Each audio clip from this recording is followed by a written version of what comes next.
Ready? 1, 2, 3, start. Honorable members, our 8 lakh cooperative societies and their 29 crore stakeholder members represent nearly 90% of rural India. In recent years, cooperative societies have also expanded in urban areas. Various initiatives taken for economic empowerment of the cooperative sector are creating numerous employment opportunities. The year 2025 is being celebrated as the International Year of Cooperatives, and India will play a significant role in this global initiative.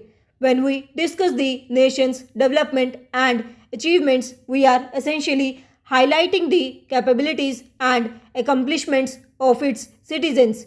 Today, there is collective participation of all in the development of the nation, and that is why we are able to realize its true potential. The greatest beneficiaries of my government's efforts have been the Dalit, backward, and tribal communities. For decades after independence, our tribal communities faced neglect. My government has prioritized their welfare. The DAJGUA and the PM Janman Yojana are direct examples of this initiative.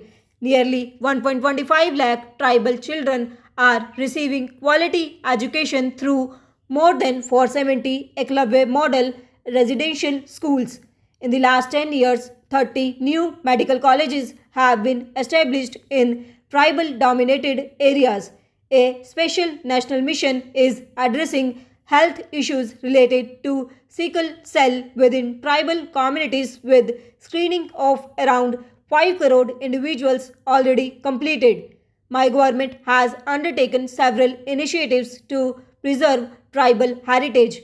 This year, the 150th birth anniversary of Bhagwan Birsa Munda is being celebrated across the country as Janjatiya Gaurav Varsh. Para, a significant measure of Viksit Bharat is balanced development of the country. No region should feel left behind in the journey of progress. My government is conscious of the aspirations of the people of the Northeast and has worked to eliminate their sense of alienation. Through more than 10 peace agreements, several factions have been brought onto the path of peace to showcase the potential of the 8 states of the Northeast to the entire country. The first ever Ashtalakshmi Mahotsav was organized. Along with the development of the Northeast, the government has initiated a comprehensive development plan for the Purvodaya of the eastern states, which will also create new employment opportunities. After the abrogation of Article 370, there is a conducive environment for development in Jammu and Kashmir. Both the Lok Sabha and the Vidhan Sabha elections were conducted.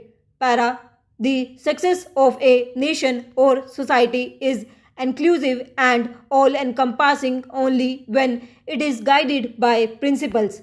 Therefore, my government has always placed the fundamental principles outlined by our Constitution at the core of its policies. In the light of the Constitution, the primary ideological inspiration of my government is service. My government firmly believes that serving 150 crore citizens is its foremost duty, and it is working with utmost sensitivity in this direction to provide easy loans to the backward sections of society and sanitation workers. The scope of the PM Suraj Yojana has been expanded to ensure the benefits of government schemes reach differently abled individuals. Over 1 crore Divyang ID cards have been issued. The Namaste Yojana launched for sanitation workers has been extended to include all those who take up the noble responsibility of cleanliness with the goal to ensure that no one is left behind in the journey of a Viksit Bharat. My government is working with a saturation approach. The past decade has been a period of revival of India's cultural consciousness. With pride in our heritage and dedication to progress, we are shaping a future where culture and development move forward together.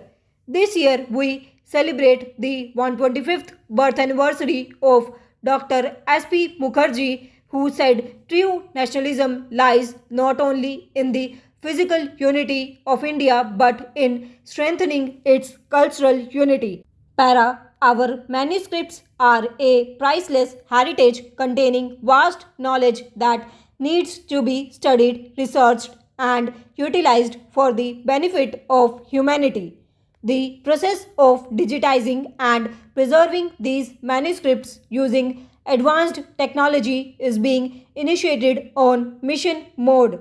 A significant pillar of the nation's heritage is our rich linguistic culture.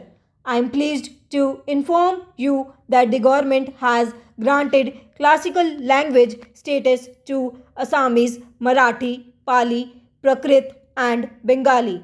For easy communication in all languages of India, the language platform Bhashini, powered by AI, is being widely used by the citizens of the country. Through the efforts of my government, India has established its identity as a global leader on the cultural stage.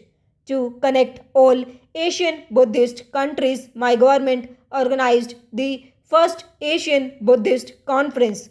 Last year, India also hosted the World Heritage Committee's meeting with participation from 140 countries.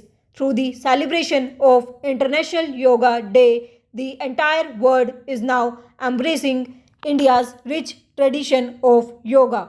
To take the grand edifice of progress to new glories, strong pillars are required. For India's development, my government has established three strong pillars of reform, perform, and transform, which have become synonymous of India's new governance model.